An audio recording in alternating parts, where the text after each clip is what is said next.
Olá, seja bem-vindo a mais um episódio da rubrica Fisioterapeuta Empreendedor, onde eu procuro ajudar a comunidade a evoluir através do exemplo de fisioterapeutas que tenham coisas interessantes para partilhar, nomeadamente fisioterapeutas que tenham também uma dimensão empreendedora. Aquilo que procuro fazer, portanto, é conversar com pessoas que eu considero que sejam interessantes e tenham coisas relevantes para partilhar com todos nós. E hoje eu diria que tenho uma convidada muito especial, tal é a riqueza e a diversidade das suas andanças, eu diria assim. Para não me enganar, vou utilizar aqui uma pequena cábula, não me levem a mal. Licenciada em Fisioterapia pela Universidade de Aveiro, mestre em Desenvolvimento Motor pela FADEUP, doutorada em Ciências e Tecnologias da Saúde com especialização em Decisão Clínica, experiência como fisioterapeuta em diferentes contextos, nomeadamente clínicas, escolas, se não estou em erro, e centros de saúde, docente no ensino superior, já passou pela Universidade de Aveiro e agora está no Instituto Piaget de Viseu e na Escola Superior do Instituto Politécnico de Leiria. É investigadora, tem publicações várias em diferentes revistas, tem experiência, reparem nisto, experiência na preparação e submissão de projetos científicos a concursos nacionais e internacionais de financiamento. Vamos também tentar perceber o que é que isto é. Passou como consultora clínica na Sword Health, tem experiência na preparação de processos de certificação CE de dispositivos médicos, tem ainda, por exemplo, está ainda a fazer a preparação de 2 registros de marca de instrumentos de medição clínica, é mãe em cima de tudo isto. É a Marlene Rosa. Marlene, muito obrigado pela tua disponibilidade para estares aqui comigo em mais este episódio. E depois desta introdução, e eu achei que é fundamental, até porque acho que muita gente ainda não te conhece, apesar de teres certamente já dado aulas desde logo a muitas pessoas, a primeira pergunta que eu gostava de colocar é: o que é que te move? Uau! Olá, boa noite. Antes de mais, também agradeço naturalmente o convite. O que é que me move? Desde logo para teres uma atividade e um histórico tão rico, que não é comum. A maior parte das pessoas tem carreiras muito mais circunscritas, eu diria. Uhum. Bem, na verdade, eu acho que o que me move é a questão de nunca querer ser fundamentalista no meu percurso, ou seja, desde muito cedo quis conhecer várias realidades, para, na verdade, fazer depois uma escolha muito mais consciente num futuro onde me sentisse mais amadurecida nessas experiências e, portanto... Mas foi Foi uma escolha. Mas foi consciente? Foi consciente, no fundo, sim. Uma carreira tão... Sim. Não foi naturalmente algumas oportunidades que me foram surgindo que me permitiram esta escolha consciente. Mas já tinhas de base essa decisão pré-tomada de quereres ter uma carreira assim mais eclética? Sim. Acho verdadeiramente estranho quando alguém sai de uma licenciatura e sabe logo ao certo o que é que quer seguir. O resto dos seus dias. Sim. Acho verdadeiramente estranho. Sempre tive uma atitude também muito arriscada neste sentido e não me arrependo absolutamente nada, porque agora sinto que fiz algumas das mais recentes escolhas, fiz escolhas muito mais conscientes, porque tinha todo este percurso para trás. E, portanto, eu ia te perguntar exatamente quais foram as coisas positivas e porventura as coisas menos positivas que este percurso já te trouxe. Repara, Hugo, uma das coisas que eu deixei recentemente, e esta escolha foi no ano passado, foi deixar o regime público. Uhum. E eu tomei a decisão de deixar 2 instituições públicas. Uma delas, onde eu estava, portanto, com um contrato a termo resolutivo certo, ou seja... Tinhas emprego para a vida, portanto. Exatamente. E, portanto... Essa escolha, como podes imaginar, pelas pessoas mais próximas da família, foi até encarada com alguma estranheza. Mas, na verdade, tudo o que me possa parecer que me estou a acomodar na profissão incomoda-me. E, portanto, quando isso te acontece, é sinal que tenho que procurar coisas novas. Eu acho que já se percebeu porque é que eu convidei a Marlene, porque, de facto, este perfil não é de todo comum e merece claramente destaque. Eu dou-te os parabéns por essa coragem, porque a maior parte, a esmagadora maioria das pessoas jamais o faria. E, portanto, tu fazes isso porque tens esse objetivo individual e pessoal de não te acomodares. É uma decisão tua. Exatamente. O que é que te levou a algum dia a tomares uma decisão destas?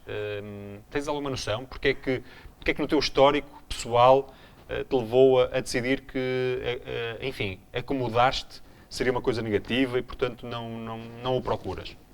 Bem, talvez o facto de nós, durante o nosso percurso profissional, encontrarmos outros colegas que infelizmente o fizeram e cujos percursos não me inspiravam assim tanto, e talvez estes exemplos me tenham ajudado também a seguir este percurso muito próprio.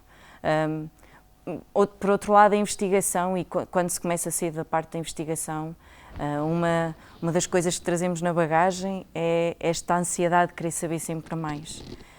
E, portanto, isto também tem a ver com o perfil de investigador, julgo eu. Acho que não há nenhum investigador que se consiga acomodar. A não ser que já seja um profissional de investigação e, portanto, seja o seu emprego com outra coisa qualquer. Exatamente. Mas isso eu interrompi-te, como vai acontecer várias vezes ao longo da nossa conversa, bem provavelmente. Eu perguntava-te o que é que isto já te trouxe de positivo e, eventualmente, de negativo. Eu, se calhar, vou começar pelas coisas negativas, que são aquelas que eu, à partida, me lembro, assim, como podendo elencar, assim, de forma mais natural. Portanto, as coisas negativas que me trazem, ou que me trouxe este percurso, foi provavelmente mais impacto em termos familiares e estabilidade familiar. Portanto, como podes imaginar, este percurso variado de procurar novas experiências, não me conseguir ver durante muito tempo a executar uma função, naturalmente causa alguma instabilidade. Mas é diferente trabalhares. Tu estás a trabalhar há quantos anos? Começaste em que ano? Eu formei-me em 2005. Pronto, de 2005 já vão mais de 10 anos. Mais de não é? 10 anos, sim. Começar a trabalhar das 9 às 6, para pormos a coisa assim de forma clara, há 10 anos, sempre 10 anos consecutivos, é diferente de andares aqui de um lado para o outro a fazer coisas diferentes. Como é naturalmente, evidente, não é? naturalmente. E é o que eu te estava a tentar explicar, quer dizer, trazemos coisas na bagagem que um percurso diferente provavelmente não traria. Mas tem outras vantagens, a questão de teres então esta versatilidade de pensamento, de conseguires definir mais em concreto o que é que realmente na profissão te dá mais significado a ti enquanto profissional, e conseguires fazer escolhas muito mais conscientes a partir desta experiência variada que tu tens. E tu já chegaste à conclusão daquilo que te traz mais satisfação? Já conseguiste, enfim, nesta tua procura mais ou menos incessante de descobrires aquilo que gostas mais, já conseguiste identificar isso? Já.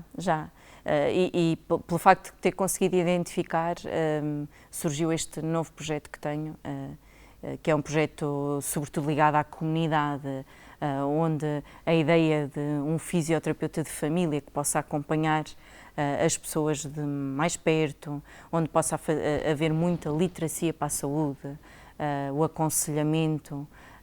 Portanto, este aspecto de um fisioterapeuta perto da comunidade foi aquilo que fundamentou o meu projeto mais recente, e que só com este percurso variado é que eu realmente consegui perceber que era isso que querias fazer. Era este o meu percurso. E qual é a percurso. razão de base, qual é o teu motivador de base que depois ganha corpo com este projeto? Consegues identificá-lo? Sim, é o doente crónico. O doente crónico, ao longo de toda a minha investigação, repara, eu sempre investiguei a área, por exemplo, dos doentes pós-AVC, porque o doente crónico é um doente que precisa de uma série de estruturas para, ao longo da vida, ter algumas respostas dos serviços de saúde. E a fisioterapia, naturalmente, ocupa aqui um lugar importantíssimo. Portanto, quando ao longo da investigação eu desenvolvi algumas intervenções, mais em concreto no mestrado, mas também desenvolvi, por exemplo, alguns mecanismos de avaliação e de monitorização, e estou a falar mais em concreto do doutoramento, isto levou-me a estruturar melhor um serviço que fosse de utilidade para um doente crónico e algumas características que ele deveria ter. E, portanto, todo este percurso acabou por fundamentar o meu projeto mais recente. Que se chama? Que se chama REAB, e que se baseia sobretudo em serviços com elevado grau de mobilidade e que vão de encontro à população. E, portanto, Que serviço é que vocês têm, em concreto? Eu ia abordar este tema do teu projeto mais tarde, mais tarde, já percebi. Mas não interessa, mas vem já. Vem a propósito. Que serviço é que vocês apresentam, em concreto? Bem, o projeto surgiu com uma ideia inicial que o fundamenta, que é a ideia de termos uma unidade móvel que presta serviços de reabilitação. O que é isso, uma unidade móvel? Uma unidade móvel é um veículo que está homologado como um gabinete médico, que tem todas as condições para prestar um serviço no seu interior, e que neste caso, por exemplo, só para os colegas se calhar terem uma ideia mais concreta, portanto estamos a falar de 2 gabinetes separados e que estão dentro basicamente de um caminhão. És tu quem conduz o caminhão? Também. Uau! Também. O projeto foi estruturado com uma ideia então de ser um projeto com uma ligação enorme às juntas de freguesia ao município. Portanto, ele neste momento está na zona centro do país, mas quem sabe, alguém não quer pegar no mesmo projeto e até estendê-lo para outras zonas. E, portanto, o que nós delineámos, de acordo com as necessidades do município, foi o facto deste projeto poder estar há algum tempo semanal presente em cada uma das freguesias e prestar serviços às pessoas que mais precisam deles. Que são basicamente os pacientes geriátricos, sim, é isso? Neste caso quem nos procura sobretudo são os pacientes com alguma idade, portanto a geriatria, sim. E o que é que achas que diferencia brutalmente, ou se é que alguma coisa diferencia brutalmente, o adjetivo já é meu, este projeto? Olha, em primeiro lugar, esta visão estratégica que nós temos de não idealizar um projeto dentro de 4 paredes e estar à espera que o cliente venha ter connosco. Acho que essa é a ideia fundamental. Depois é que há outra ideia que eu acho que complementa muito, que é o facto de pensarmos sempre neste projeto com outra visão, que é a visão de ter muitas parcerias, e as parcerias aqui serem sobretudo com as entidades que são mais próximas da comunidade. Eu vivo, portanto, num concelho que não é muito grande e onde as freguesias também são pequeninas e onde as pessoas têm como referência, por exemplo, as juntas de freguesia. Como podes imaginar, sem ter estas referências que são familiares às pessoas, provavelmente eu não conseguiria ter mercado. E então o facto de ter esta visão estratégica, de ter um negócio, que não é um negócio só meu, que é um negócio em parceria com uma série de outras estruturas, eu acho que também marca a diferença. E como é que o mercado, nomeadamente quem te pode pagar, que são essas entidades públicas e eventualmente privadas, ou IPSS, etc., segundo estou a perceber, como é que o mercado está a reagir a este conceito, que é um conceito de facto inovador? Ora bem, o papel das IPSS, portanto, a IPSS é um cliente final, no meu caso, mas o papel das juntas de freguesia servem aqui apenas como intermediários e, portanto, ajudam na divulgação do projeto. Portanto, quem paga é o cliente direto, mas são as juntas de freguesia que basicamente nos tentam organizar o calendário de marcações. Ou seja, nós não temos... Depois é o paciente que paga, É o paciente que paga, o paciente que paga, sim. Estou a entender. Mas, portanto, esta visão de parceria... Mas como é que está a ser recebido? Olha, os primeiros meses, como podes imaginar... Já agora, nós estamos a gravar isto em... Não sei quando é que é. Estamos em março? Estamos em março. Estamos no início de março, não é? Início de março de 2017. Quando é que começou o teu projeto? Começou em finais de outubro de 2016, portanto, não temos sequer meio ano e, portanto... E passamos ali para a parte do Natal e fim de ano, não sei o que é mais fraco, não é? Exatamente. Mas o projeto está finalmente agora a começar a crescer e a ganhar o seu mercado. Mas mudar mentalidades nunca é fácil e, portanto, como estamos a falar de uma mudança de mentalidades, apesar de já existirem municípios no nosso país que fazem algo semelhante e que são chamados municípios saudáveis. Nesta altura em que se aproximam eleições autárquicas, por exemplo, pode ser uma boa campanha, sim, uma boa campanha. Não é essa a intenção, já agora, mas sim. E já agora, o que é que já aprendeste com esta tua vertente empresarial? Porque tu, enfim, tens uma série de valências e uma série de experiências, mas a tua versão empresária só agora que ganhou corpo, não é? Sim. Nunca tinhas tido uma atividade empresarial, segundo sei. Não. O que é que já aprendeste com esta nova, enfim, esta tua nova dimensão? Olha, a primeira coisa que aprendi, e eu acho que tu vais concordar comigo, é que nós profissionais de saúde saímos de qualquer tipo de licenciatura com uma formação muito pobre neste aspecto. Ou seja, provavelmente agora já há alguma preocupação das escolas, mas na altura em que me formei, se calhar esta preocupação não existia tanto, que é como criar o nosso próprio emprego, que estratégias usar, que preocupações ter, quais são os obstáculos dos primeiros meses de ter um negócio aberto.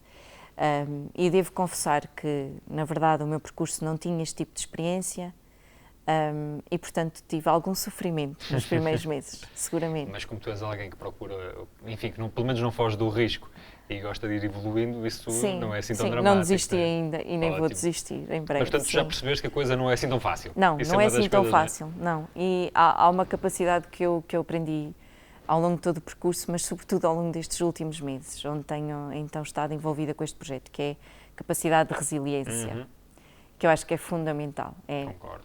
don't give up. Portanto, acho que... E devo dizer-te que, concordo contigo já agora, que de facto a maior parte dos profissionais de saúde, nem sequer é uma questão dos fisioterapeutas. Os fisioterapeutas nota-se porventura mais porque têm uma possibilidade de ter uma expressão liberal mais marcada do que grande parte dos outros profissionais de saúde, a parte talvez dos médicos, nutricionistas, talvez psicólogos e médicos dentistas, como é evidente. E portanto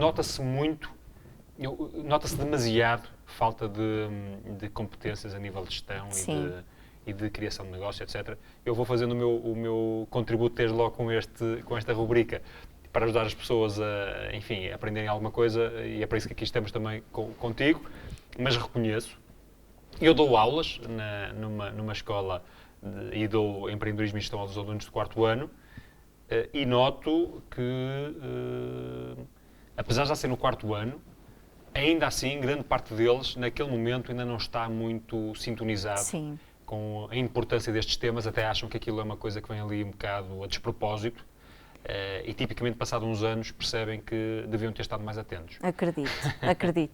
Acredito até porque, é como te digo, estes últimos meses houve imensas aprendizagens, mas foi por conta própria e, portanto, acho que quem puder aproveitar e ter alguma formação Olha, neste aspecto... que conselhos é que já podes dar, ou que dicas, ou, enfim, cuidados a ter, alertas, é que podes dar a quem tenha também essa vontade, enfim, empreendedora, ou esteja a começar algum tipo de atividade por conta própria? Olha, em primeiro lugar, acho que definir um plano de negócios não é meramente teórico, ou seja, é mesmo necessário definir um plano de negócios e possivelmente estruturar a nossa equipa de trabalho em função desse plano de negócios. Por exemplo, posso-te desde já avançar que uma das coisas em que eu já falhei foi nesta questão da gestão da equipa de trabalho em função dos primeiros meses de trabalho que tive. E com muita infelicidade minha, já tive que fazer algumas adaptações à minha equipa de trabalho, o que causa uma sensação de frustração enorme. E, portanto, provavelmente não fiz um bom plano de negócios e este é se calhar o meu conselho. É, antes de abrir, o que quer que seja. Mas quando falas de plano de negócios, para perceber exatamente o conceito, estás a falar de quê? De estruturares ou antecipares aquilo que vão ser as tuas ações, os teus custos, exatamente, as tuas receitas? As minhas receitas, os meus custos e as minhas receitas, fundamentalmente. Okay. E visto que estamos a falar, no meu caso, de um mercado de trabalho que não estava minimamente formado e que, portanto, precisava de uns meses de maturação, esse plano de negócios nitidamente não foi feito com o cuidado necessário. O tempo de evolução das coisas. Sim. Deixa-me ver se eu estou a ler bem o que tu dizes. Meus caros, quando começarem a fazer o vosso negócio, tenham cuidado com assumir demasiados custos logo à partida, porque provavelmente o tempo necessário para que as coisas evoluam vai ser mais longo do que muitas vezes o bolso consegue suportar. Claro que sim. Repara, o facto de eu ter um negócio que se fundamentou logo à partida numa compra de uma unidade móvel, isto logo à partida implica um custo brutal e um investimento muito grande. E, portanto, equacionar este custo logo, desde o início, ter-me ajudado a estruturar melhor os meus primeiros meses de trabalho. Quando naturalmente nós temos alguma ajuda no início de um negócio e não temos grandes investimentos, estamos a falar de um plano de negócios completamente diferente, mas que não era o caso e, portanto, esse é o meu grande conselho, sim. Eu acho que é um conselho espetacular. Eu, na primeira empresa que criei, cometi um erro similar, que foi contratámos uma assistente administrativa logo para a empresa, porque era preciso dar tempo, nomeadamente para eu pensar, vinha com aquelas coisas mais teóricas, depois de ter trabalhado numa grande empresa, e passados os 6 meses do contrato, não renovámos o contrato porque não tínhamos dinheiro, basicamente. Claro. E, portanto, aquilo foi útil, a pessoa trabalhou, foi a melhor alocação de recursos? Não foi. Foi precipitado aquela decisão. E, portanto, eu, de facto, aos meus alunos, desde logo, insisto muito, a não ser que tenham um bolso e, portanto, um braço financeiro muito, muito grande, cuidado com os custos fixos ou com a dimensão do investimento, porque esse dinheiro vai fazer falta depois, durante a operação. Sim, seguramente. Mas eu devo dizer-te, e agora saía daqui deste assunto, talvez, pelo menos durante um pedaço, e fazia aqui uma ponte com uma coisa que me chamou a atenção quando estive a analisar o teu percurso e o teu currículo, que foi tu assumires no teu currículo, de alguma maneira, aquilo que eu diria que foi, pelo menos eu interpretei assim, alguns falhanços, nomeadamente a nível de processos de candidatura, agora não me estou a recordar, que não correram bem. E, portanto, porquê é que eu faço agora, porquê é que eu fiz aqui esta ponte? Porque tu assumiste aqui, com humildade e com clareza, algumas dificuldades e alguns erros que já cometeste no teu negócio. E aquilo que foi a minha interpretação quando vi o teu currículo, em que dizias lá, candidatura, não sei o quê, não aceite. Não sei o quê, não aceite. Eu pensei, aqui está um currículo curioso, porque por norma as pessoas só põem as coisas que correm bem. Porquê é que tu decidiste por uma coisa que aparentemente não correu bem? Olha, em primeiro lugar porque eu acho que falhar é humano e, portanto, nós aprendemos sempre qualquer coisa com isso. Não me custa nada admitir os erros que eu cometo, não me custa nada admitir este tipo de falhanços. Para além disso, quando se faz uma candidatura, investe-se imenso tempo. Que candidaturas são estas?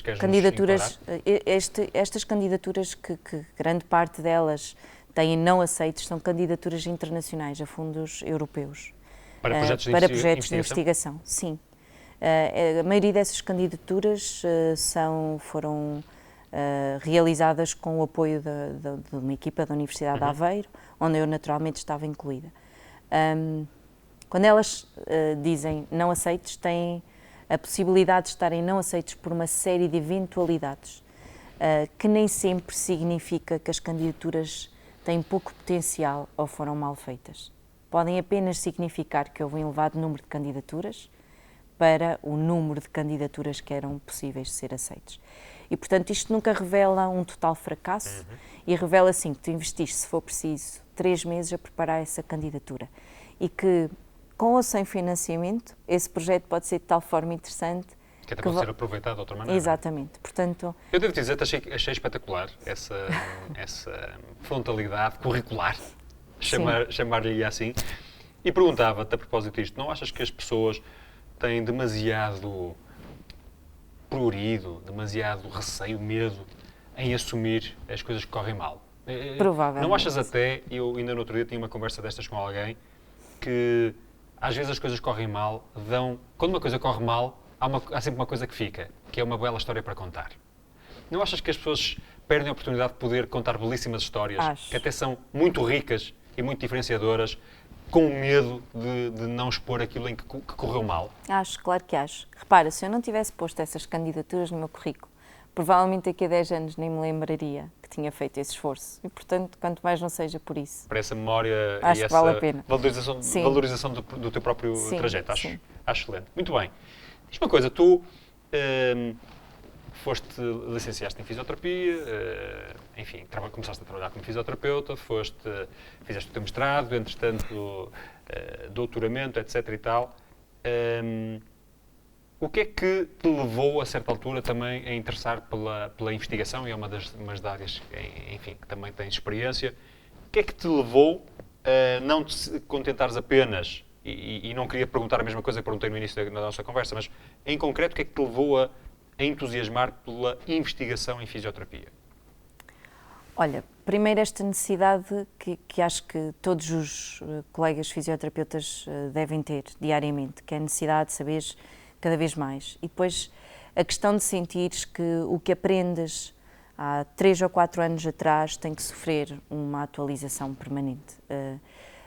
Não só porque até o teu próprio cliente, quando chega ao teu gabinete ou à tua clínica, ou ao teu hospital, neste caso, como era a altura em que eu estava nessa altura da investigação, quando me enquadrei nestes projetos de investigação, o cliente também te exige uma série de informação atual e que eu acho que nós só conseguimos se conseguirmos manter a prática clínica aliada à investigação. E, portanto, esta necessidade de manter atualizada foi o grande impulsionador, sim. E depois o que é que tu decidiste investigar e porquê? Pronto, então a minha área de coração é o doente crónico, aliado ao doente crónico, aliado à neurologia, que é a minha área fundamental de prática clínica. E, portanto, aqui surge o AVC.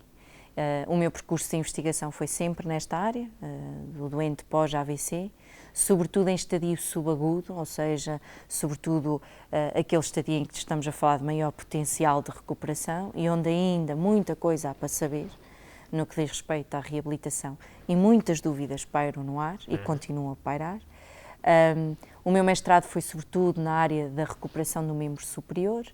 Decidi prosseguir com o doutoramento na recuperação do membro inferior, nomeadamente no padrão de Marsh. E, portanto, o meu percurso na investigação foi sempre muito mais linear, ou seja, seguiu uma linha muito estruturada neste sentido. E o que é que tu tens a dizer sobre a prática baseada na evidência? Se é inevitavelmente o caminho, se há talvez um excesso de fundamentalismo agora também de algumas pessoas em que tudo tem que ser evidence-based, até assumindo que tudo se pode fazer já com essa segurança. Qual é a tua visão sobre estas coisas e quais são os teus comentários? Bem, essa pergunta vai ser muito polémica, tens noção disso? Assim espero. Como investigadora, eu devia dizer-te que a prática baseada na evidência é fundamental. Eu não vou negar que acho que é consideravelmente importante. Mas ainda hoje, numa aula de investigação, eu dizia aos meus alunos, eu não quero que vocês saiam daqui todos investigadores, porque nós precisamos de clínicos e, portanto, não quero, naturalmente, que vocês saiam daqui investigadores. Mas acho que a investigação pode-te dar uma capacidade enorme de estruturar as tuas ideias, de estruturar a tua metodologia de avaliação, os dados que recolhes daquele paciente e de encarar aqueles dados num sentido muito mais sistematizado. Estás a falar do investigador, a fisioterapeuta que é também investigador, ou o papel que a investigação o papel pode que a trazer investigação à fisioterapia? pode trazer à fisioterapia, neste sentido de formatar metodologias de trabalho, ok? E então eu considero que o papel fundamental da investigação é este, não tanto o facto de termos que basear sempre uma prática na evidência mais recente, porque nós sabemos que a ciência é muito volátil e, portanto, o que se diz hoje... Aquilo que hoje provou, amanhã pode-se provar uma coisa um bocadinho diferente. Naturalmente. Mas nós temos que saber conviver com isto com bom senso também. Claro. Mas, fundamentalmente, o que eu acho que os meus alunos, quando eu dou investigação, o que eu acho que eles devem levar é uma ideia de que temos que ser sistematizados. Portanto, o nosso conhecimento tem que ser sistemático. Mas acho que é possível alguém dizer, e eu sei que isto é uma pergunta chata, mas não consigo resistir, estava aqui em dissonância cognitiva, alguém dizer, eu só faço prática baseada na evidência. Possível é. Se me perguntares se eu acho que é de bom senso, talvez não. Ok? Mas acho que devemos fazer um esforço para conhecer a nossa realidade, ou seja, conhecer a literatura mais recente e fazer um esforço para nos irmos atualizando. Mas acho que, como em qualquer outra profissão, acima de tudo, bom senso. Outra coisa que eu acho e que se calhar, se tivermos investigadores com uma mentalidade mais fragilizada, no sentido de serem facilmente formatados, a investigação às vezes pode levar este tipo de investigador e clínico a pensar que tem que aplicar protocolos exatamente como eles vêm descritos na literatura. E aí é que eu acho que entra o bom senso. Era isso que eu acho que muitas vezes, isso é um excelente ponto, porque muitas vezes o que eu creio que está na mente de muita gente é que é isso, é que isto devia ser tipo medicamento e, portanto, é esta dose daqueles gramas de força na mobilização de X graus, etc. Sim. Para ser uma coisa, enfim, há medicamento, não é? Mas não é possível sequer pensar-se na fisioterapia dessa forma? Não. E acho que também não é essa a intenção da ciência, nem é essa a intenção quando nós falamos em prática baseada na evidência. Eu acho que não é por aí que ela deve passar. Claro que se calhar há professores que acham que é por aí, ou colegas, se calhar investigadores que fundamentam essa prática. Aquilo que eu fundamento muito nos meus alunos são guidelines, são linhas orientadoras. E, portanto, não significa que é um protocolo, são linhas. E essas linhas orientadoras podem ser formatadas em função do cliente, do utente que eu tenho à minha frente, das necessidades e de toda a envolvência que ele tem, naturalmente. Mas são linhas orientadoras, por isso se chamam guidelines. Ou seja, não tem que haver o medicamento, a fisioterapia. Exatamente. Tem que haver fundamentos. Okay? E aí sim a ciência faz um papel fundamental. Aí sim a ciência faz um papel fundamental. Porque assume que determinado, enfim, há nexos de causalidade e há coisas que se eu fizer assim vai ter o resultado assado, não é? Claro. No fundo é isto. E aqui outra coisa que me causa alguma confusão e queria ouvir a tua opinião, que é, ainda a propósito disto do evidence-based e não só, e muitas vezes aquilo que não tem tanta evidência. Em bom rigor, muito daquilo que um fisioterapeuta faz, nomeadamente a nível da manualidade, em bom rigor, não se consegue perceber exatamente aquilo que está a acontecer naquele exato instante, naquela pessoa, naquele paciente. Ou seja, se eu estou a fazer uma manipulação, uma mobilização, o que seja, eu não sei exatamente se estou a chegar àquele tecido em que era suposto, no tal em que a ciência me diz alguma coisa, e portanto eu pergunto se o caminho não vai ser, ou não devia ser, o de uma muito maior instrumentalização. Sim. Para garantir, muito mais do que os tais protocolos, que cada um, quando faz uma coisa, sabe exatamente que aquilo que pretende fazer está de facto a ser feito. Sim. Acha que esse é o caminho? Ou devia ser? Por acaso, hoje nesta componente de investigação, falámos em algo parecido e que tinha a ver com o facto de nós praticarmos uma investigação sobretudo aplicada em função da investigação básica e fundamental. E isso leva-nos a outra questão que eu acho que tu tinhas falado no início, que era a questão do financiamento. Como podes imaginar, o facto de termos esta limitação de estarmos a fazer investigação aplicada, muitas vezes não mensurável de forma objetiva, leva a que possamos candidatar-nos a financiamentos bem mais reduzidos em termos de percentagem, de bolo de percentagem. O que não acontece na investigação básica e fundamental, onde temos as ciências farmacêuticas, ciências biomédicas, etc. Portanto, esse ponto é um ponto de fragilidade. É um ponto de fragilidade para a nossa prática clínica e um ponto de fragilidade para a investigação. E daí que, recentemente, estamos a tentar que a nossa investigação aplicada tenha como base alguma instrumentação que seja mais próximo da investigação, que leve aos biomarcadores, por exemplo. E estou a falar de uma área que eu investiguei no doutoramento, como, por exemplo, a eletromiografia. Tem as suas fragilidades? Naturalmente tem, mas é algo que mede uma função fisiológica e que é mais diretamente relacionada com a investigação básica e fundamental e, portanto, mensurável, objetiva, mais próximo daquilo que é expectável com as ciências farmacêuticas e outras. Portanto, estás a ver o futuro da fisioterapia como, ainda que, em última análise, enfim, as técnicas, etc., não sejam muito diferentes, vamos admitir, mas quem as está a aplicar tem uma parafernália de sensores ou de tecnologia que ajuda a garantir que aquilo que pretendia fazer de facto está a ser feito. E não apenas a sensação ou a ideia de que está a fazer. Como sabes, nós temos muito instrumento na área da percepção do paciente. Não é? Exatamente. Mas, como também sabes, são instrumentos que são indiretos, completamente subjetivos e, portanto, não nos ajudam. Eu tinha aqui uma pergunta para ir à volta disso, precisamente. que é, se no caminho não vai ser deixar de utilizar um pouco essas escalas, de alguma maneira, não só a percepção do paciente, mas aquelas escalas até mais objetivas, mas que não são mais do que escalas de avaliação do profissional, e para passar a uma prática mais centrada na instrumentação. Acredito que sim. Uma coisa não anula a outra.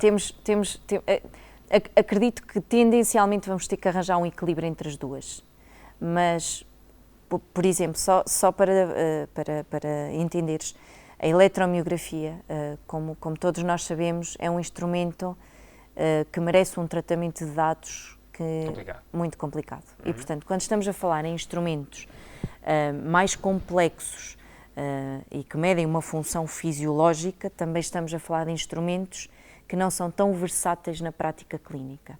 Okay? Pelo menos com a tecnologia existente. Exatamente. Portanto, tem que existir aqui uma série de melhorias em termos de equipamento para que isto seja facilmente introduzido na prática clínica e que nós façamos disto instrumentação diária de avaliação e demonstração de resultados.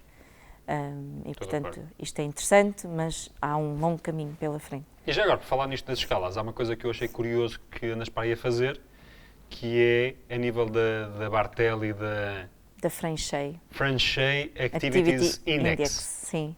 Primeiro, o que é isto?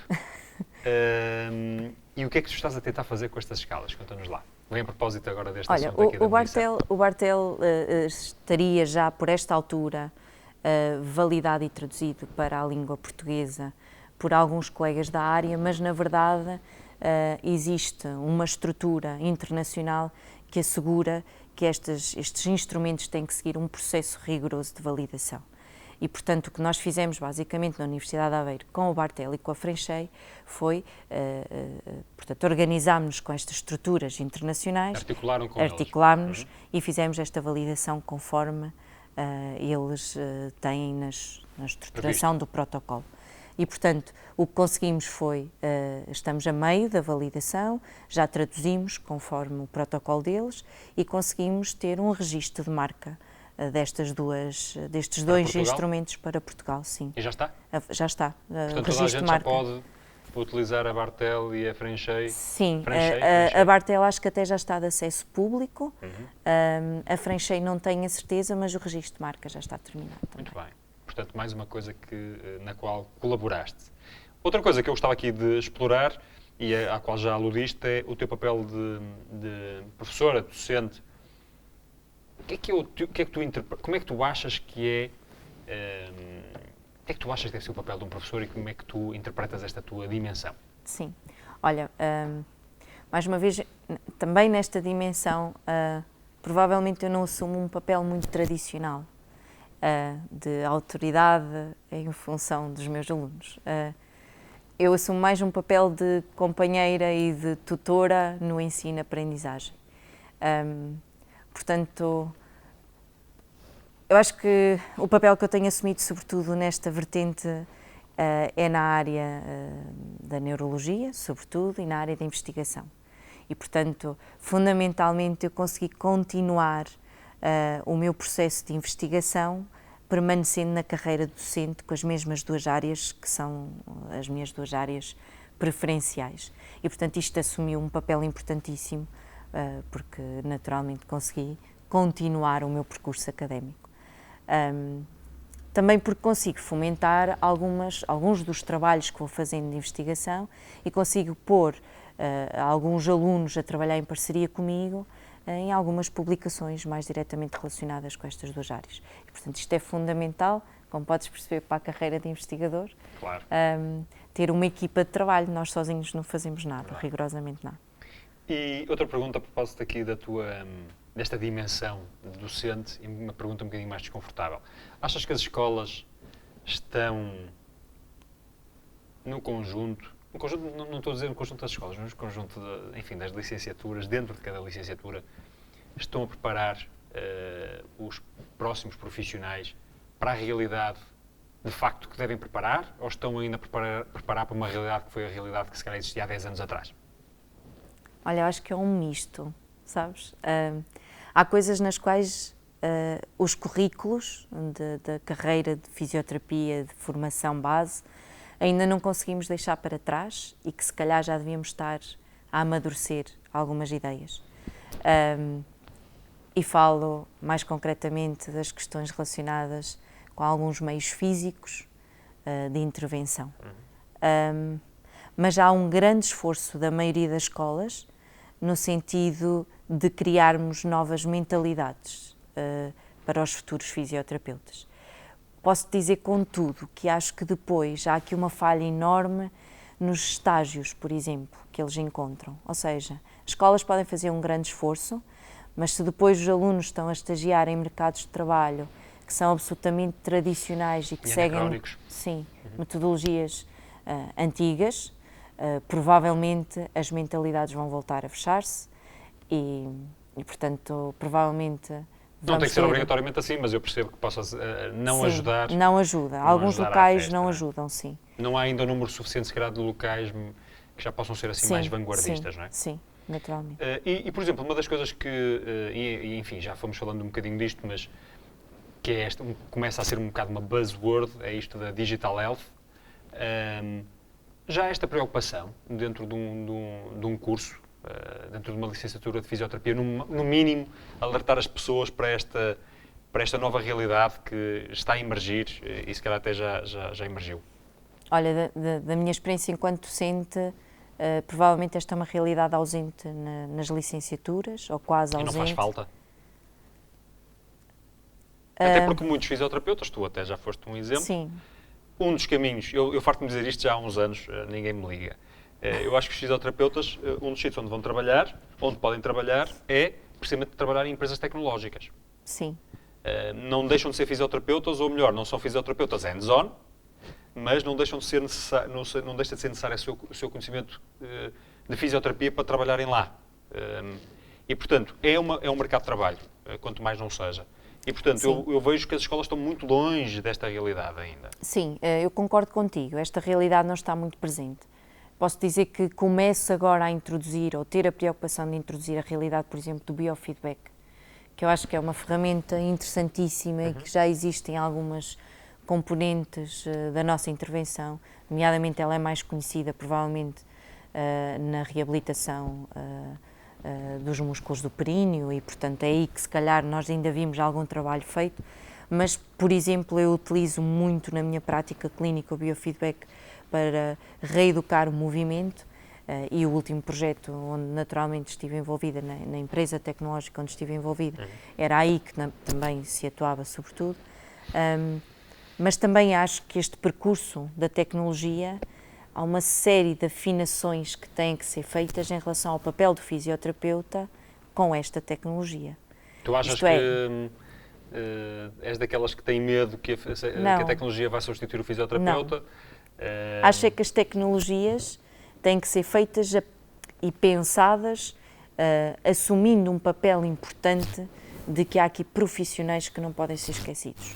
Nomeadamente, o facto de termos um doente que pode levar um equipamento para o domicílio. Eu concordo perfeitamente com isso e acho que é uma mais-valia, mas que tem que haver uma monitorização constante e uma programação do protocolo que ele vai seguir, até porque, como eu disse mesmo agora, são protocolos.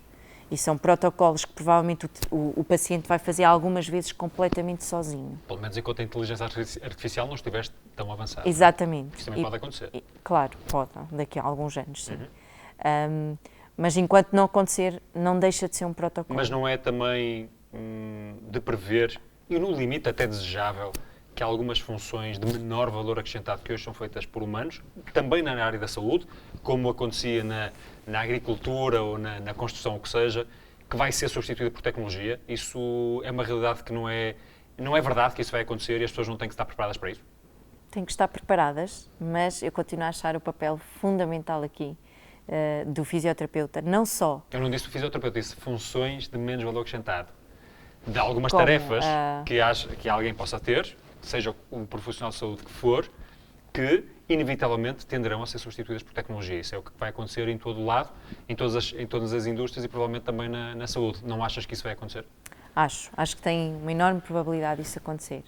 Continuo a achar que quando estamos a falar em tecnologias de diagnóstico, provavelmente estamos a falar de uma evolução mais rápida, nesse sentido, mas quando estamos a falar de tecnologias de prescrição e de realização de determinadas intervenções, estamos a falar de uma realidade completamente diferente. E, portanto, provavelmente estas duas realidades com um peso diferente também da necessidade de haver aqui intervenção humana, sim.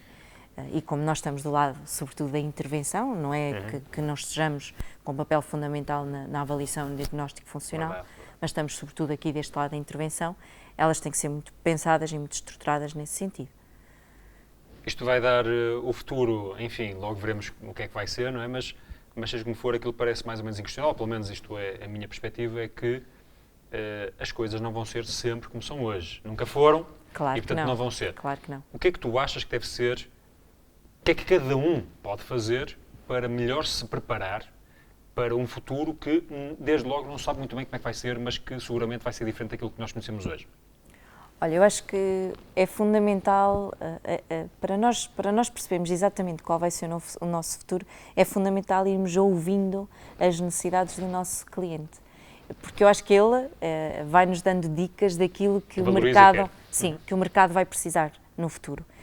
Isso é o que eu tenho, é outra mais-valia que eu tenho tido deste projeto bastante recente, pelo facto de estar muito ligada à comunidade e muito diretamente próxima dela, percebo que há aqui uma série de necessidades que eu já consigo prever que vão ser necessidades de um mercado muito recente. E, portanto, queres levantar o véu? Por exemplo, as necessidades que nós estávamos a falar há pouco das tecnologias a partir do domicílio. Eu consigo perceber que há uma grande necessidade, por exemplo, de tecnologias que já existem no mercado, mas não tanto, se calhar, no mercado nacional, para conseguir prever o risco de queda, por exemplo. Okay? Só para teres uma ideia da carteira de clientes que recentemente tenho na área da geriatria, só esta semana tivemos 2 pacientes que caíram no domicílio.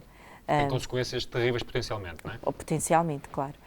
E completamente isolados, ou seja, só algumas horas depois conseguimos perceber que eles tinham caído, que não tinham conseguido levantar-se sozinhos e, portanto, isto assume riscos e custos enormes para o nosso sistema de saúde. E, portanto, nesta área do risco de queda, por exemplo, acho que é uma área interessantíssima, não só para criar ferramentas... Não é? Está muito estudado e há ferramentas que existem, mas que se calhar o nosso Sistema Nacional de Saúde... Vê lá bem que a minha tese já não sei se foi de licenciatura, se foi de monografia enfim, de terceiro ano, foi sobre precisamente a correlação entre a força dos ossiflexores e o risco de queda. Nunca mais me tinha lembrado disso. Portanto, e na altura já se estudava isto há não sei quantos anos. Portanto, o que eu acho muito, sobre esta temática em específico é que nós falamos diariamente sobre ela, mas eu acho que ninguém nos ouve. Eu acho que é a sensação que eu tenho. Será que ninguém nos ouve ou ainda não... Se calhar comunidades fisioterapeutas ou alguns fisioterapeutas, sei lá, não conseguiram ainda criar um produto suficientemente claro, suficientemente robusto, ou vendê-lo de forma suficientemente bem vendida, para que quem tem que ouvir ouça melhor? Não sei. Eu acho que ninguém ainda se sentou para fazer os cálculos dos custos reais destas situações nos anos mais recentes, sabes? Em termos de internamento, cirurgias... é um belo argumento. É um belo argumento. Isso é o argumento, não é? Para Portanto, quem financia. acho que temos que convidar os colegas. É um excelente repto para irmos começando a entrar aqui na reta final da nossa conversa, e eu queria só tocar aqui mais num aspecto ou noutro, e até porque me parece que és alguém que tem uma cabeça muito estruturada, não sei se muito cartesiana ou não, já vamos ver, mas eu gostava de perceber exatamente como é que é o teu modelo de raciocínio, ou seja, se é que tu tens essa consciência, como é que tu abordas um novo problema? Qual é o teu processo mental? Quando se te depara um novo problema, seja um problema de investigação, seja porventura um problema mais estratégico na tua vida profissional, de aceito um novo desafio, não aceito um novo desafio, qual é o caminho que eu agora vou seguir, etc. Tens noção de qual é o processo mental que tu levas a cabo?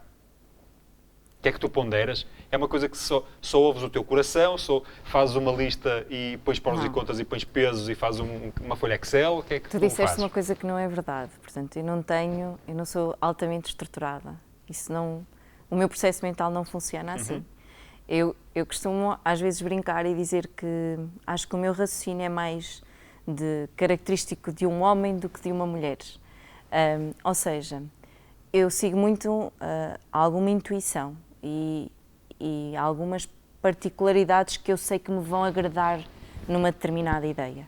E sei logo à partida, quando tento fazer uma opção, vamos supor de um projeto em que eu quero entrar ou não quero entrar, eu acho que logo à partida eu consigo, sem estruturar ideia nenhuma, perceber se é exatamente aquilo que eu quero e se é exatamente aquilo... É o teu feeling, é isso? É mais por feeling. Ouves a tua intuição? A minha intuição, é mais por intuição e por feeling.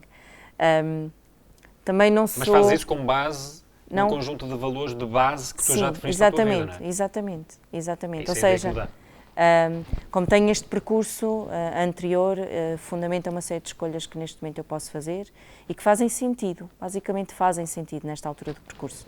E, portanto, não estruturo muitas ideias. E daí o facto de, se calhar, ter cometido, então, estes erros fundamentais no meu projeto, sabes?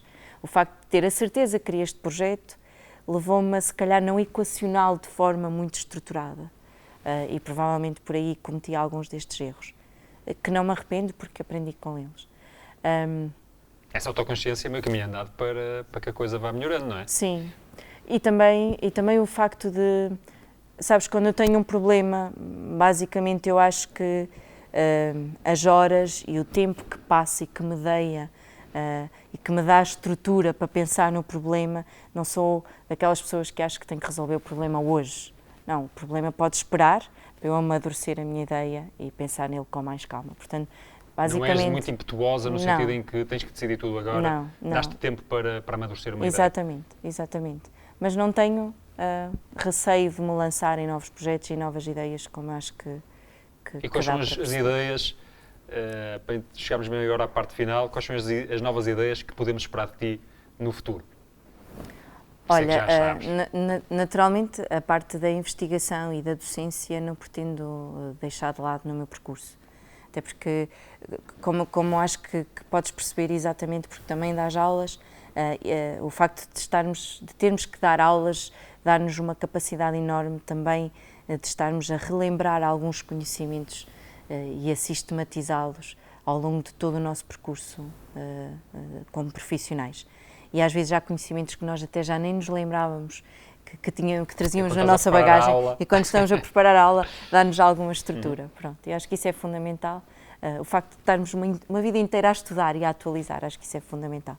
Mas a questão deste projeto e da ligação à comunidade e de não deixar a prática clínica é algo que eu acho que também é o meu futuro. Ou seja, não pretendo em breve e tão recentemente deixar a prática clínica e esta ligação aos projetos de comunidade e às populações de risco e ao doente crónico.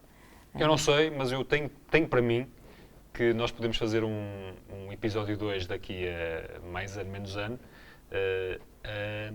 enfim, a dar-nos a conhecer os teus novos projetos, porque eu acho que não vai a coisa ficar por aqui, apesar de seres mais comedida hoje nas tuas previsões, eu vaticino esse futuro. Muito bem. Marlene, muito obrigado pela tua disponibilidade mais uma vez, foi uma conversa bem agradável.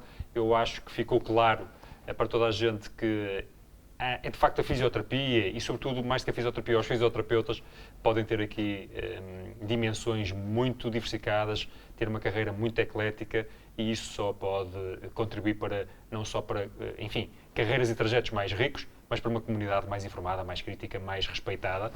E eu, aqui, da Marlene Rosa, eu retiraria a solidez dos seus argumentos, a clareza do seu pensamento, apesar dela dizer que nem sempre é muito estruturada, mas para mim é claro que é uma pessoa com ideias muito esclarecidas sobre aquilo que é a sua vida e a sua prática. O facto de dizer as coisas com frontalidade, não se escondeu a nada, assumir os seus falhanços, eu diria que por isto tudo e pela sua capacidade empreendedora, pela sua potência e pelo risco, tivemos aqui seguramente uma conversa que pode ver, rever e partilhar com os seus amigos. É isso que eu sugiro que faça. Muito obrigado, até uma próxima.